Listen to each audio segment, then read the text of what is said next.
খুবই টেস্টি, খুবই সুস্বাদু। এই যে অল্প সময়ের মধ্যেই রান্না, সেটা হচ্ছে মাংসের ঝোল। এই যে দেখুন, প্রথমেই আমি ম্যারিনেশন করে নিয়েছি টমেটো, কাঁচা লঙ্কা, পেঁয়াজ, আদা রসুনের পেস্ট, লঙ্কা গুঁড়ো, জিরে গুঁড়ো, হলদি গুঁড়ো, তারপরে গরম মশলা দিয়ে ভালো করে ম্যারিনেট করে নিচ্ছি। আর এই যে দেখুন, সামান্য তেলের মধ্যে দিয়ে দিয়েছি।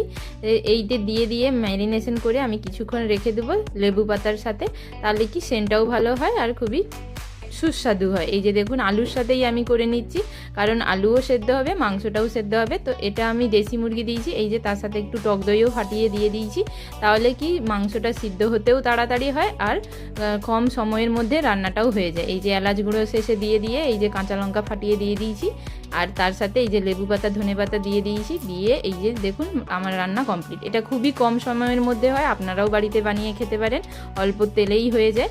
তো এই যে দেখুন, রান্না আমার কমপ্লিট, জাস্ট কয়েক মিনিটেই হয়ে যায়। এটা এরকমই করলে আপনাদেরও খুবই সুন্দরভাবে রান্নাটাও হয়ে যাবে, খেতেও সুস্বাদু লাগে।